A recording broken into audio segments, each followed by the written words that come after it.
Welcome to PCM Update for week 9 of 2013. We're the last Wednesday of February, believe it or not.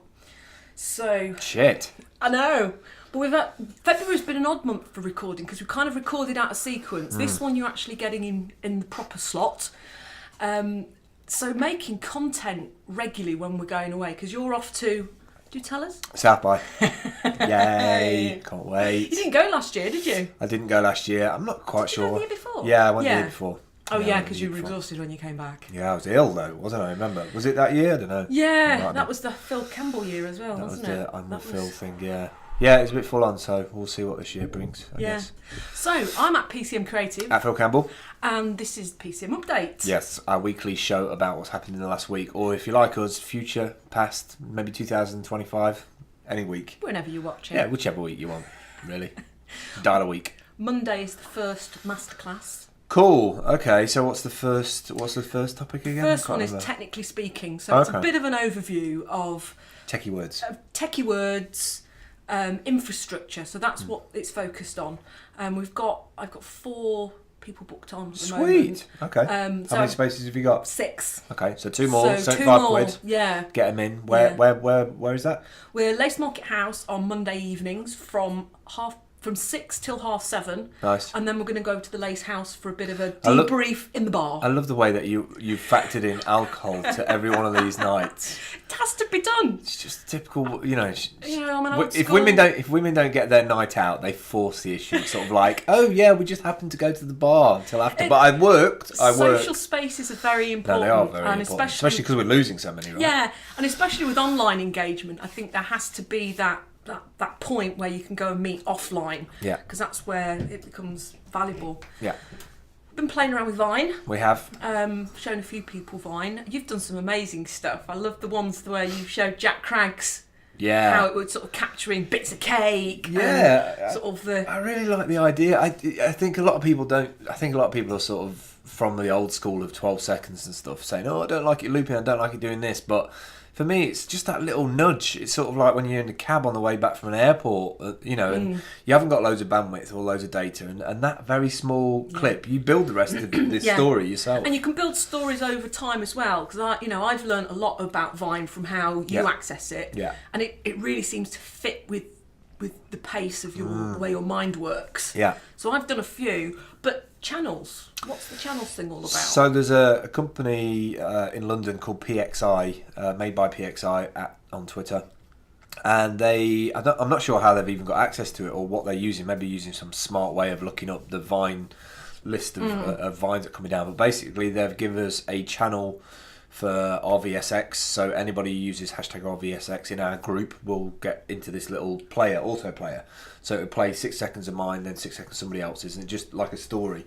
So you just embed that in your site, and it just automatically plays. You can turn the sound off and everything, but it's just a really nice way of, if you're at an event, instead of people going around looking for the links on the web. Say if you're somebody who doesn't do social media whatsoever, it means they can sit on a page and watch the content being made from lots of advocates. So it's quite exciting. And it's going to be used a lot, I would have thought, in South by this year. So heading down from Chicago all the way down to Austin. 1,200 miles, yeah. So there's going to be a lot of storytelling going on there. Yeah, we're stopping at all sorts of different places on the way.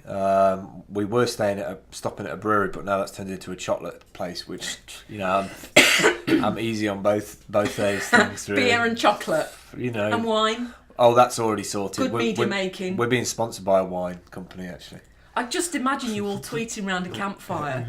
Well, that's why I got the book. I know. That's why I got Miggy Angel's book. Oh God, yes. Yeah, so we should throw that in quickly as well. So you're taking how? 10. 10. I bought 10 copies of his book, and it's normally like £6, which is a bargain to steal anyway. But we came up to a barter, which money was exchanged. It wasn't just a freebie, by the way. And I'm giving everybody a book. They're a bit dark and they're a bit foreboding. They're from a sort of previous incarnation, I think, of Miggy in some ways. Soul to them. But they're very, very, they're read over and over and over again kind of thing to make sure you got the meaning. And I think around a fire or in the RV with sort of, I'd love to be able to get a video of all the poems from all the people on board, so that he's got this content. So when I get back, people can understand that what a social media advocate is somebody who goes from a place to another place, documents something that happens there, creates content and context around that content, and then comes back and it's on the web. It's part of the conversation. Part of the journey. Exciting stuff. Yeah. The other thing I've been embroiled in at the moment is defining the notion of independence for artists and creatives and practitioners, aside from the mainstream, because in the entertainment and the media industry, there's a lot of regulation about, contracts and work. But for freelancers and creatives and media makers who are exploring technology, and I think this comes into transmedia as well now, a lot of that stuff is currently not being acknowledged by the mainstream. And a lot of the stuff that takes place by independents is the innovation, it's the creativity, it's the pushing the boundaries of technology within performance. And a lot of that stuff actually gets consumed by the mainstream, and then in a year or so's time we'll see it in the cutting edge West End shows, we'll see it on films, we'll see it in media making. So I'm really keen to hear how people define independence, because if by its nature, if you put loads of people who are independent together, do they cease to be an independent collective? Do they become conforming to the norm? There's a whole thing. Independents want to remain separate, but actually it's not good to be alone and practice.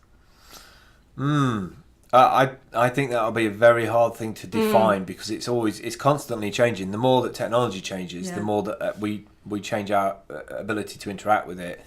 I think independence for me is being independent in your own thought about how you are perceived by the world, be it the analog or digital world.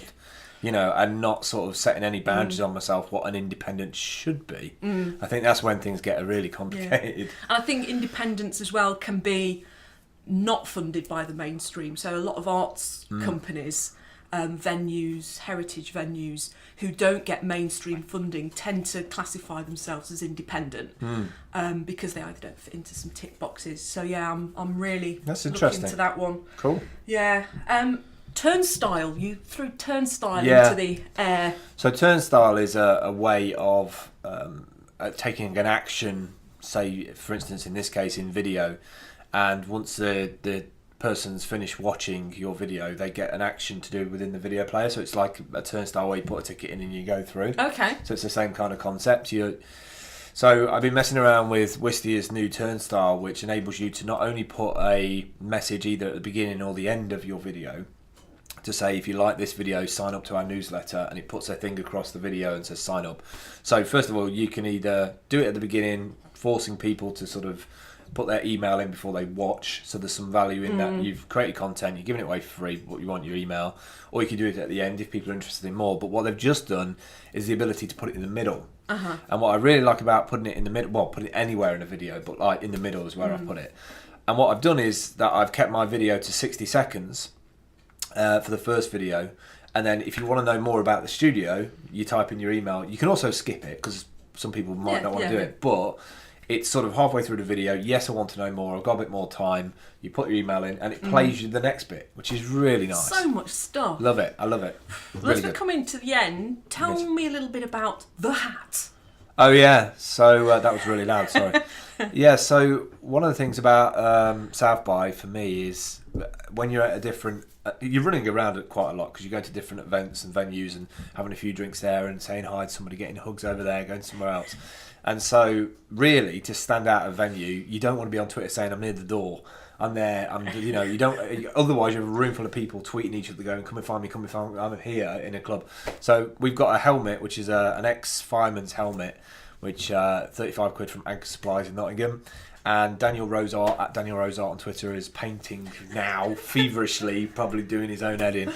And we're going to have a steampunk-esque miner's helmet with Cellar 54 on it. It's going to be badass. And a GoPro.